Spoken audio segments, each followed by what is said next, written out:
إن الحمد لله نحمده ونستعينه ونستهديه ونعوذ بالله من شرور أنفسنا ومن سيئات أعمالنا.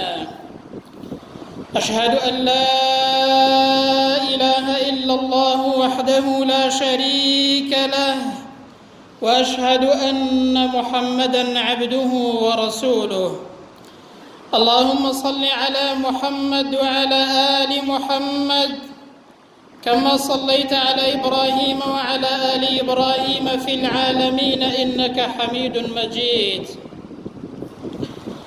أيها الناس، أوصيكم ونفسي أولاً بتقوى الله وطاعته وكثرة مخافته ولزوم أوامره واجتناب عما نهى عنه الله.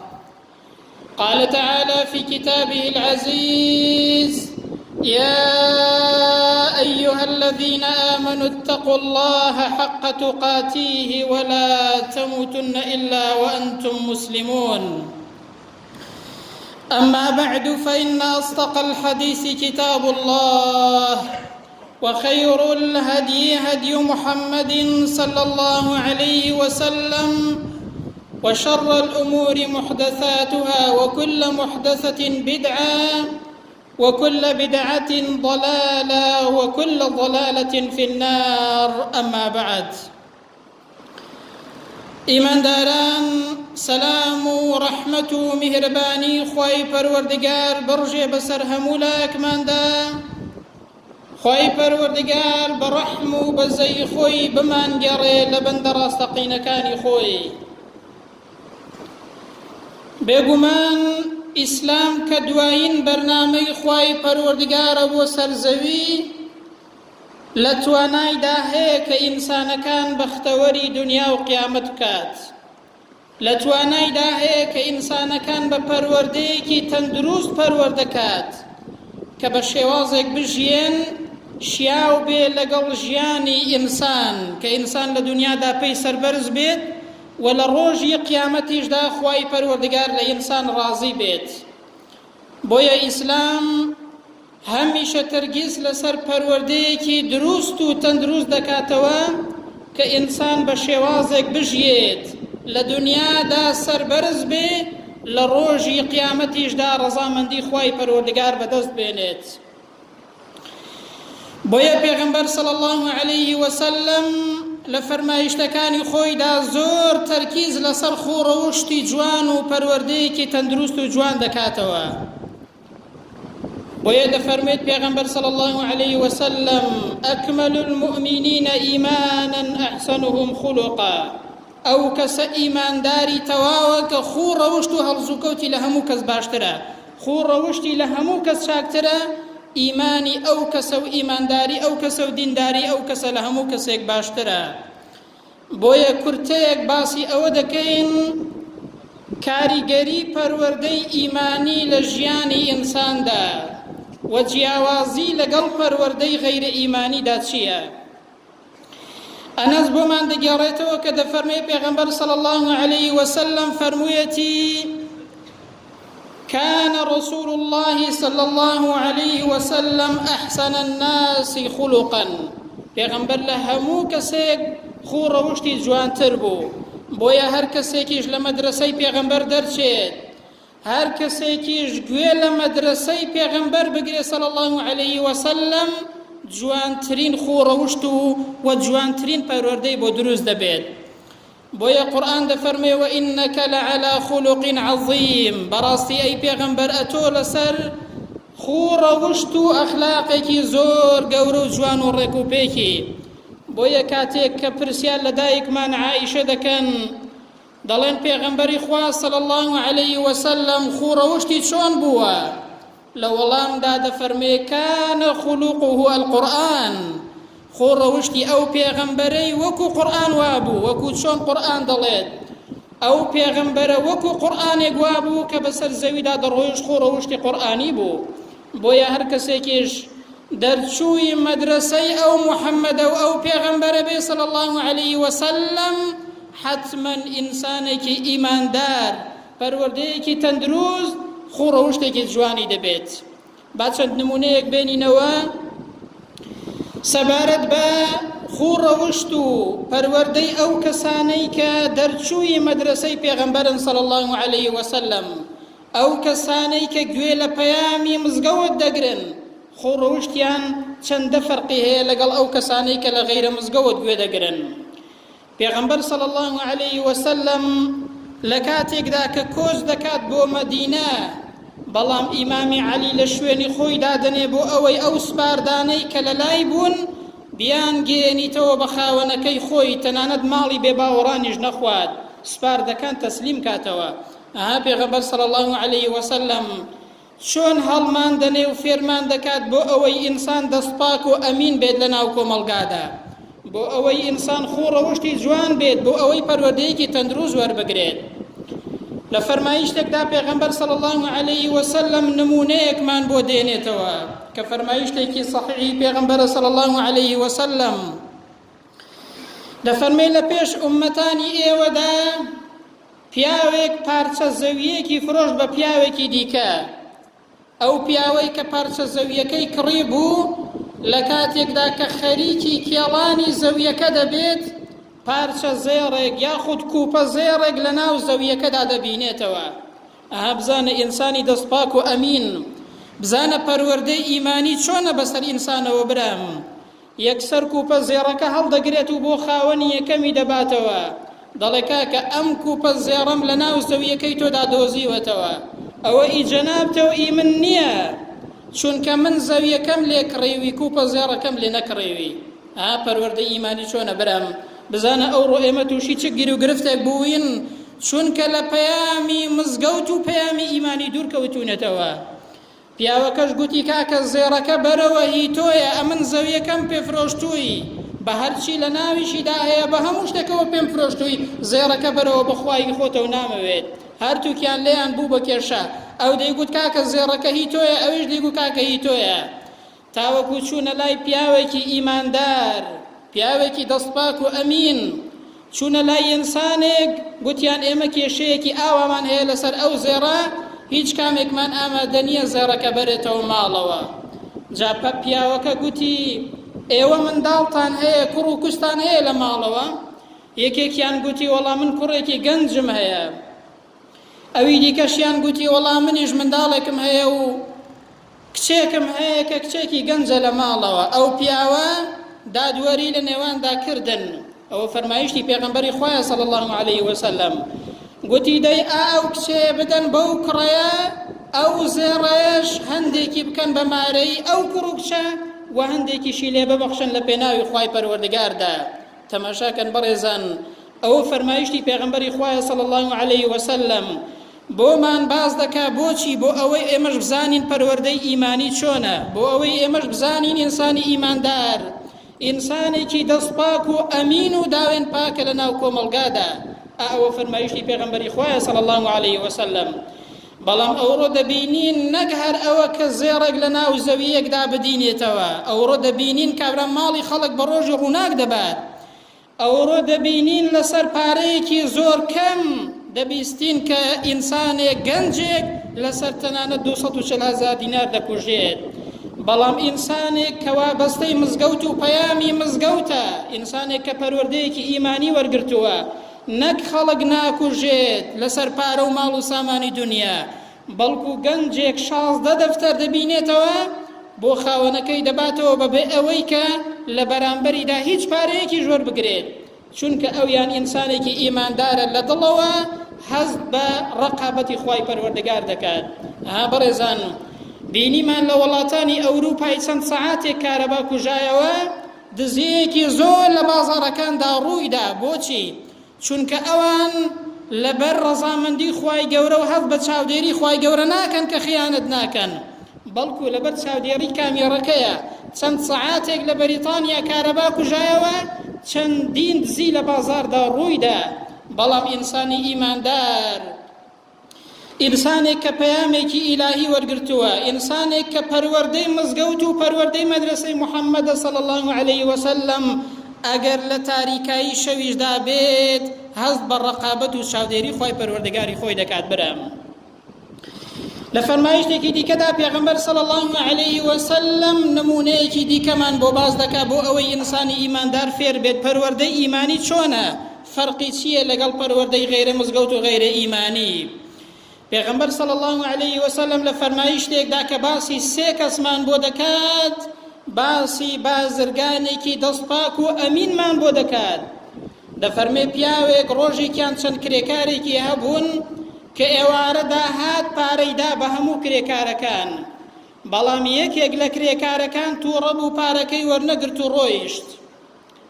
ئەنجا ئەو بازرگانە دەستپاک و ئەمینە، ئەو ئینسانەی کە هەست بە چاودێری خوای گەورە دەکات بە پەروەردەیەکی ئیمانی پەروەردە بووە، پارەی کرێکار ناخوات، پارەی فەقیر و هەژار ناخوات، نایبا و نایبا بۆ وڵاتان برام، پارەی ئەو کرێکارەی بە مەڕ و ماڵات دا و مەڕ و ماڵاتەکەی وردە وردە بەخێو کرد.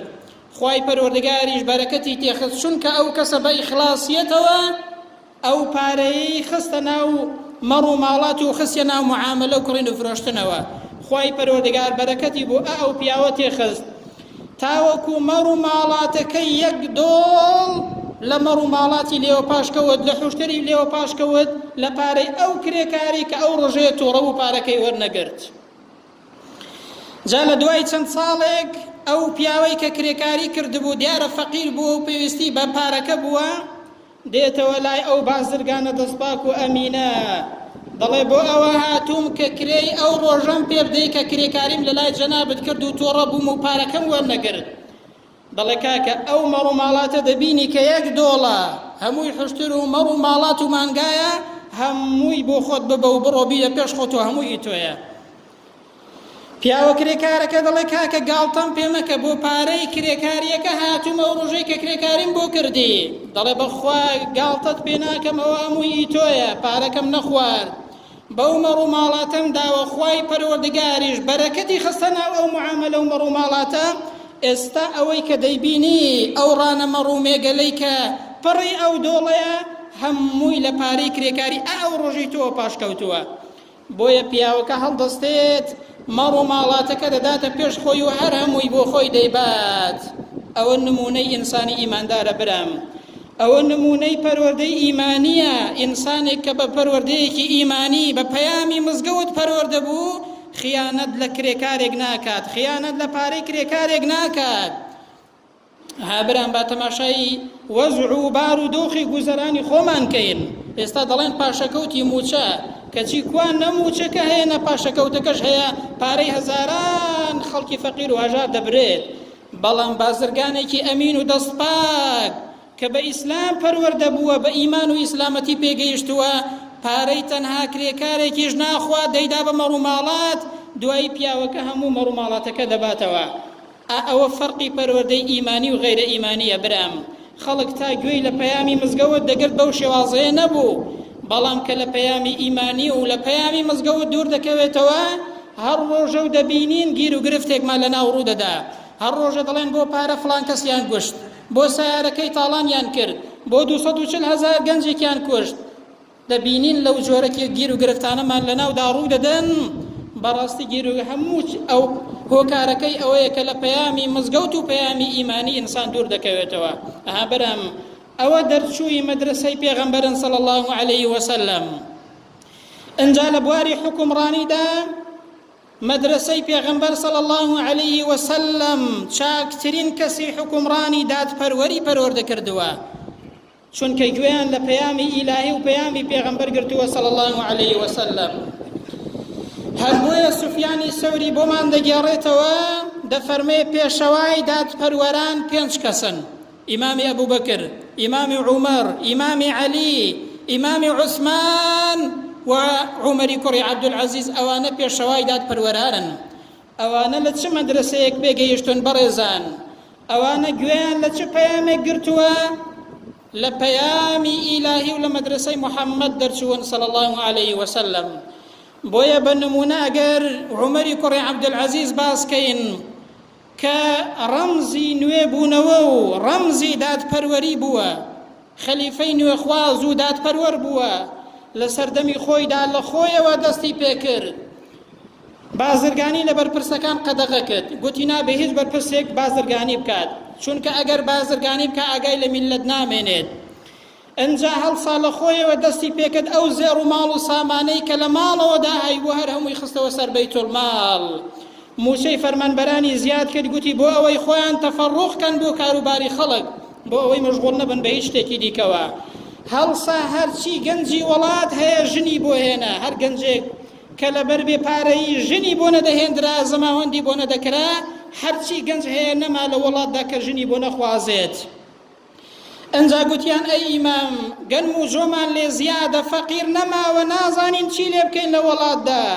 گوتی لە زستاندا لە ڕۆژێکدا کە بەفر دەبارێت، بیبن لەسەر چیاکان ڕۆیکەن بۆ ئەوەی باڵندەکان لێی بخۆن، بۆ ئەوەی لە ڕۆژێکدا کە بەفر دەبارێت تەنانەت باڵندەیەکیش برسی نەبێت بۆ باڵندەکان بڕۆن لە چیاکاندا ڕۆیکەن. ئەوە نمونەی کەسێکە کە پەروەردەی مەدرسەی محەممەدە صلی الله عليه وسلم، نمونەی کەسێکە کە پەروەردەی مزگەوتە برام، پەروەردەی مەدرسەی پێغەمبەری خوایە صلی الله عليه وسلم.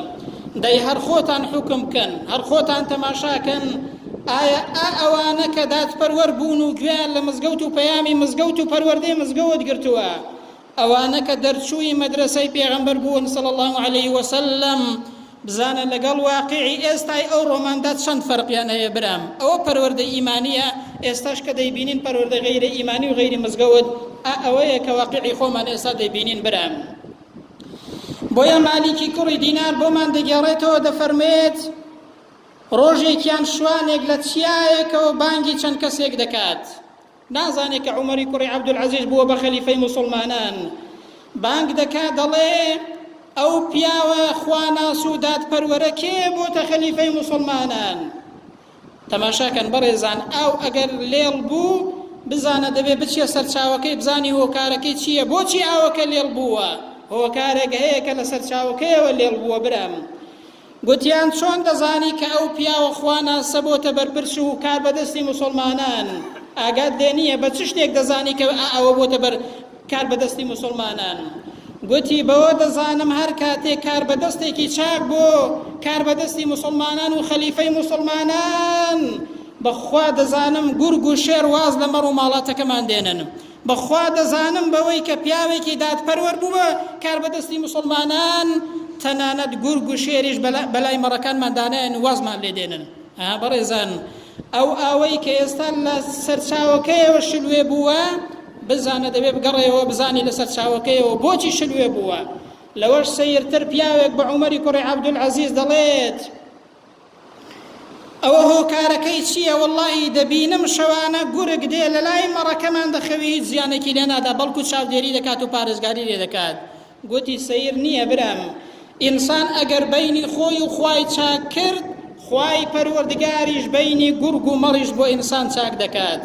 بەڕێزان، ئەو بەسەرهاتانە چەند گرنگن برام. ئەوە پەیامی مزگەوت و پەروەردەی مزگەوت و پەروەردەی مەدرسەی محەممەد صلی الله عليه وسلم.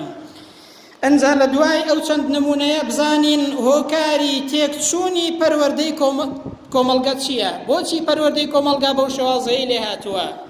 هۆکارەکان زۆرن، بەڵام دەکرێ بڵین لەوانە فەراغ و بێکاری گەنجان، فەراغی لایەنی ڕۆحی. جاری وایە ئینسان کە فەراغی هەبوو بیر لە خراپە دەکاتەوە برام، بەتایبەت فەراغی ڕۆحی. لە کاتێکدا کە ئاراستەی کۆمەڵگا بەرەو ئەوە دەبن لە خوای پەروەردگار دوور کەوێتەوە، بەخوا ئاوا بەو شێوازەیە پەروەردەی تێک دەچێت و بە کەڵێک هیچ نایێت. وەکو دەڵێن بەرگیان لە بەرکی سەڵ کردەوە، جان نەبەرگەی سەرمای گرت و نەبەرگەی گەرمای گرت برام. لەوانەی کە پەروەردەی کۆمەڵگا تێک دەدات، فلیم و دراما خراپەکان، ڕاگەیاندنە خراپەکان، ئەوانەی کە جاری وایە درامایەک فلیمێک لێ دەدەن، نامۆیە بە کلتور و دینی کۆمەڵگای ئێمە برام. لە کاتێکدا کە شتێک دەبیستی گەنجێک منداڵێک لە تەلەڤیزۆنێکەوە تەماشا دەکات، کەسێک دەکوژێ لەسەر پارەیەک لەسەر پاسکیلێک، ئەو منداڵە لە دوا ڕۆژدا چاو لەو فلیمە دەکاتەوە و هەمان شت دووبارە دەکاتەوە برام. ئەوانە هۆکاری تێکچوونی کۆمەڵگان. ئەنجا نەهێشتنی و شکاندنی پیرۆزی لە دڵی ئینساندا. ئینسان وەختێک ئاراستەی کۆمەڵگا بەرەو ئەوە دەبا کە هیچ پیرۆزیەکی لەلا نەمێنێت، ئەوە وا دەکا کە ئینسان پابەندی هیچ قیم و ئەخلاقێک نەبێت. ئینسان کە خوای گەورەی لە دڵدا نەبوو، پیرۆزی و گەورەی خوای گەورەی لە دڵدا نەبوو، بەڕاستی ئەو کاتەیە لە پێناوی ژیانیدا هەموو شتێک دەکات. ئەنجا مادەی هۆشبەر و مەشروبات وا دەکات کە پەروەردەی کۆمەلگا تێکدات، پەروەردەی گەنجەکان تێکدات. ئاخرە من نازانم ئینسانی سەرخۆش و بێهۆش بە کەڵک کێ دێت، بە کەڵک چی دێت؟ ئایا بە کەڵک داهێنان و پێشکەوتنی کۆمەلگا دێت، یان بە کەڵکی ئەو کەسانە دێت کە بەرژەوەندیان لەوەدایە خەڵک وشیار و بێدار نەبێت، خەڵک پەروەردەی ئیمانی نەبێت، خەڵک گوێ لە پەیامی مزگەوت نەگرێت، چونکە وەکو گوتراوە دەست بازاڕی شێواوی دەوێ و ئاوی لێڵی دەوێت. ئەو کەسانە هەر بە کەڵک ئەو کەسانە دێن، دا ئینسانی سەرخۆش و بێهۆش بە کەڵک چی دێت برام؟ شارەزایەک دەڵێت لە شاری سلێمانی ژمارەی نێرگەلەکان لە ژمارەی مزگەوتەکان زیاترن. ئەوە حاڵەتی ئاسایی موسڵمانانە برام، ئەوە حاڵەتی ئاسایی موسڵمانان نییە. بۆیە ئەو مادانە هەموویان وا دەکەن کە پەروەردەی کۆمەلگا تێکچێت، کە ئینسان سەرخۆش و بێهۆش بوو دوایی بە کەڵکی هیچ نایەت برام. بەرپرسێکی ئەمریکی بە بەرپرسێکی کوردستانی خۆمانی گوتبووی ئێوە ناڵێن میلەتێکی موسڵمانین، گوتبووی بەرەوەڵا دەڵێن میلەتێکی موسڵمانین، میلەتی کورد میلەتێکی موسڵمانە.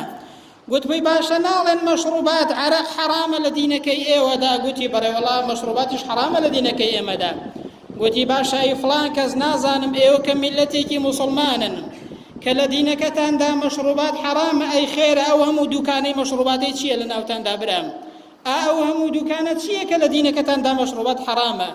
ئەوە حاڵەتی ئاسایی مسلمانان نییە برام. بۆیە دەبێت بزانین گەڕێنەوە بۆ پەروەردەی ئیمانی، بۆ پەروەردەی مزگەوت، بۆ پەیامی مزگەوت برام. ئەنجا لە کۆتاییدا ئایا چارەسەرمان چییە؟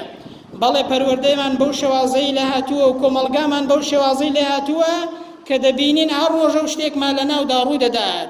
باسیشمان کرد ئەو نمونانەی کە نمونەی دەستپاکی و ئەمینی، نمونەی ڕەوشتی جوان کە ئەوانەی کە بە پەروەردەی ئیمانی پەروەردە بوون خۆ ڕەوشت و ئەخلاقیان چۆنە، کە پێغەمبەر دەفەرمێ صلی الله عليه وسلم إنما بعثت لأتمم مكارم الأخلاق.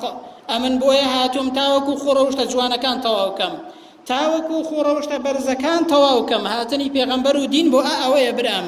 چارەسەرمان ئەوەیە بگەڕێنەوە بۆ باوەشی ئیسلام، بگەڕێنەوە بۆ پەروەردەیەکی ئیمانی، بگەڕێنەوە بۆ پەروەردەیەکی محەممەدی صلی الله عليه وسلم.